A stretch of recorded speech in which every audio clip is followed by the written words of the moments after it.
Aujourd'hui, on voulait vous parler de quelque chose dont personne parle vraiment. Perdre une amie, ça fait aussi mal qu'une rupture, mais bizarrement, personne te demande comment tu vas. On va pas vous mentir, si on a choisi ce sujet aujourd'hui, c'est qu'on l'a tous les deux vécu et avec la même personne. Alors pour vous la faire courte, j'ai rencontré cette amie-là au lycée, donc j'avais 15-16 ans. Et très vite on est devenus inséparables, très fusionnels. J'ai mis en relation Marion et cette personne-là. Et à partir de nos 18 ans jusqu'à nos 25 ans, on a été un trio très fusionnel. Très aussi fusionnel. On se lâchait pas, on faisait tout ensemble, semaine, week-end, vacances, manger, dormir, enfin bref. On fusionnait beaucoup toutes les trois. Et puis à nos 25 ans, tout s'est arrêté. Voilà, l'amitié s'est arrêtée net. Et il y a une chose aussi où du fait que ces amitiés, justement, elles sont un peu passées dans l'ombre. Est-ce que toi, par exemple, tu as senti que tu avais le droit d'être triste ou d'avoir de la peine à ce moment-là? Parce que c'est pareil, on te demande pas comment tu vas, on te laisse pas la place d'être triste pour cette amitié que tu as perdue. Ouais, et puis en plus, moi, j'ai été beaucoup dans le déni. Enfin, j'avais pas fait mon éveil spirituel, donc j'avais pas toute la remise en question que j'ai maintenant. J'avais pas le recul que j'ai maintenant. Ni la maturité aussi. Ni la maturité, bien sûr.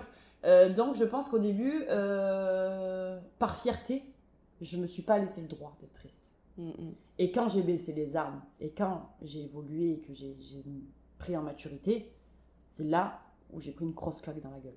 Oui, puis en plus, déjà, on a vu la rupture différemment, c'est-à-dire que on a compris que c'était terminé, on a compris qu'il n'y aurait pas de retour en arrière, et que même si ça devait... on n'en voulait pas, en plus.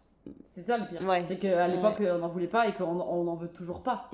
Et c'est difficile d'aimer quelqu'un, d'être triste de la rupture et en même temps de se dire, mais de toute façon, il n'y a pas d'autre choix. Enfin, ça ne pouvait pas être autrement, quoi. Mais je crois que c'est le pire. De garder l'amour pour cette personne, mais de savoir que l'amitié, elle est finie, quoi. Et que t'en veux pas et qu'elle en veut pas et qu'on n'en veut plus. Mais l'amour, il est là. Tu peux pas plus aimer quelqu'un du jour au lendemain. Sinon, c'est que tu n'aimais pas vraiment. Mais ça, c'est comme les ruptures amoureuses, oui, ça c'est pareil. C'est pareil. Mais sauf qu'à la différence d'une rupture amoureuse, il y en a beaucoup qui vont se lancer dans une autre relation pour combler. Alors qu'avec l'amitié, tu peux pas faire ça. Donc l'amitié, c'est tu fais ton deuil toute seule, tu chemines toute seule, et tu morfles le temps qu'il faut morfler, et puis tu comprends des choses, ça te fait grandir, ça te fait évoluer, mais... Après, on a remarqué aussi qu'il y avait différents scénarios. Bon, là, on parle pas forcément de ce que nous, on a vécu, mais quand on regarde un peu autour de nous, on s'est rendu compte qu'il y avait différents scénarios et que chacun fait mal un peu à sa manière.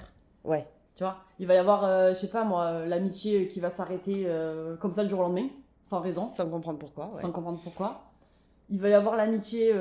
Ou du jour au lendemain, la personne ne te calcule plus. Tu comprends pas. Tu comprends pas non plus. Tu sais pas ce que t'as fait de mal, tu comprends pas. Tu comprends pas.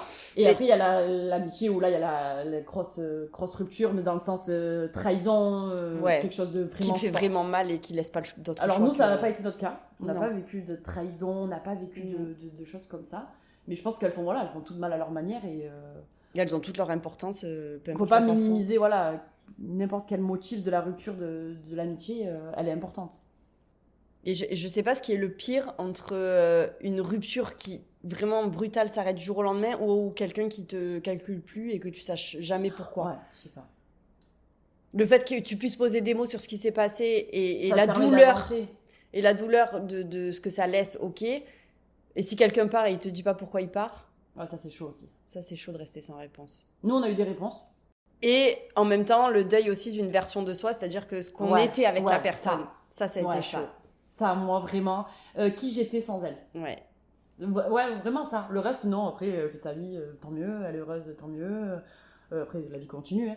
Mais vraiment, tu sais, quand c'est des amitiés que tu rencontres à la période de l'adolescence, tu façonnes un peu ton identité à travers ces personnes-là. Ah oui. Et quand, en plus, tu fusionnes, tout ton monde tourne autour de ces amitiés-là. C'est comme demain, on va à Paris pendant 4 semaines, on va prendre l'accent parisien. C'est pareil, quand tu te façonnes avec des gens... Je préfère l'accent corse, à la limite, si on fait une comparaison, mais bon, désolé pour les Parisiens.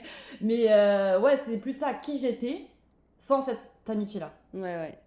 Ça a été dur à reconstruire. Ouais, ça a été très dur à reconstruire. Parce que, et nous, souvent, on se disait... c'est des choses qu'on s'est souvent dites quand il n'y a plus cette amitié. On s'est dit, là, si on était 3, on aurait eu un autre avis. Oui, c'était ça, surtout. Et s'il y avait la troisième personne, elle aurait tranché, parce que des fois, on n'arrive pas à se décider. Et c'est quand on est 3, il y a oui, et puis tu te sens toujours plus forte quand t'es plusieurs. Donc, en gros, tu sais que t'avais ça te fait deux personnes, force. tu te sens plus forte, tu te sens plus apte à survivre, à traverser des épreuves de la vie, tu te sens...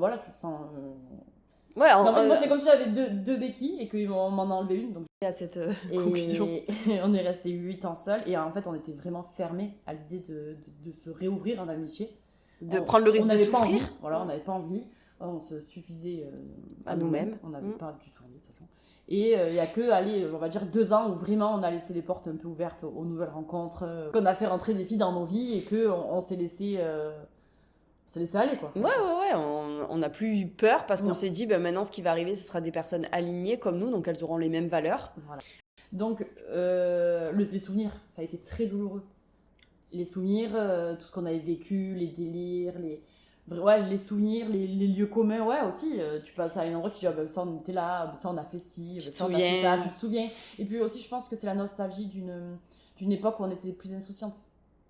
En fait, c'est ça, c'est que cette rupture, elle a vraiment marqué notre Voilà, le passage tournant de l'âge de l'âge préadulte à vraiment l'adulte adulte, avec toutes voilà. ses responsabilités. Donc moi je pense que je suis plus nostalgique de cette version de moi que j'étais avant, insouciante, libre, un peu rebelle, avec moins de responsabilités qu'aujourd'hui. Donc je pense que je rattache plus cette amitié-là à tout ça. Ouais. Après c'est vrai que le mot deuil pour une amitié ça peut sembler fort, mais c'est exactement ce que c'est. Ah oui. Pour moi vraiment, c'est vraiment le deuil parce que tu passes par plusieurs étapes. Et tu sais que la personne, elle reviendra pas dans ta vie. Ah mais c'est comme si elle était morte. Ben oui. C'est pareil. Oui, sauf que tant mieux pour elle, elle continue de Oui, vivre. heureusement. Mais pour nous, c'est comme si la personne, elle fait plus partie de notre vie, donc elle est plus là, elle est plus dans notre champ ni visuel, ni géographique Ouais. pour le coup en plus. Oui, puis en plus les gens ils se donnent pas la permission de vraiment pleurer parce que Ouais. y a beaucoup de fierté aussi dans Ouais. l'amitié. Ouais. Il y en a beaucoup qui souffrent de rupture amicale et qui n'en parlent pas. Qui disent pas. Nous, on a toujours Après, parlé. ils savent aussi que ça sera peut-être pas réceptionné en face, donc c'est Non, peut-être mais après, pour ça tu qu'ils en veux parlent pas. être. Tu peux au moins envers toi-même de pas avoir de la fierté. Déjà. Ah oui. C'est déjà pas mal. Mm. Déjà pour ton travail et pour ton évolution, Mm. il faut accepter de souffrir et d'avoir aimé cette personne. Il faut pas être dans le déni. Nous, quand on a fait l'état des lieux de cette rupture, on s'est dit, on a su qu'on n'avait pas fait les choses correctement, on l'a assumé. Mais après, moi, je me suis excusée et tout. Voilà, moi je lui ai pas forcément dit parce qu'elle voulait plus rien savoir de moi et qu'elle parlait assez de moi à tout le monde pour que je sache que ça servait à rien, que ça serait pas constructif. Mais effectivement, on s'est remis en question et on a compris qu'on avait déconné aussi, qu'on avait notre part de responsabilité dans cette rupture. Que même s'il y a des choses qu'on referait aujourd'hui de la même façon, il y en a certaines autres où on se serait... On a eu des paroles déplacées. Oui. Pas surtout, parce que moi, j'assume... Non, il y a des choses qui étaient légitimes. Il y a des choses qui étaient totalement légitimes et que je sais que j'étais pas en tort. Il y a des choses qui étaient pas irrespectueuses, mais qui avaient pas leur place au sein de notre amitié. Voilà. Qui n'auraient pas dû avoir lieu. Exactement. Voilà. Mais de toute façon, il n'y a rien qui arrive pour rien, et ça on le sait. Donc ça nous a permis aussi de faire un beau travail sur nous, d'évoluer, de prendre en maturité. Ouais. Au début, tu te poses ce genre de questions. Ouais, mais putain, si j'avais su, j'aurais pas fait ça. Ouais, putain, tout ça pour ça. Bah, tu refais l'histoire, tu refais l'histoire 10 fois. Mais ça, c'est au tout début, vraiment, quand il y a la rupture, les premiers mois. Mais j'aurais dû dire ça, mais j'aurais dû faire ça. Mais en fait, quand tu grandis et des années après, tu te dis, mais en fait, j'ai fait ce que j'ai fait. J'ai fait ce que Oui, ça aurait pas pu être autrement. Non, ça aurait pas pu être autrement. Et ce que j'ai fait, je l'ai fait en pleine conscience. Comme tu dis, il y a des mots, des phrases qui ont dépassé nos pensées. Mais ces phrases ont été là parce qu'on était blessés.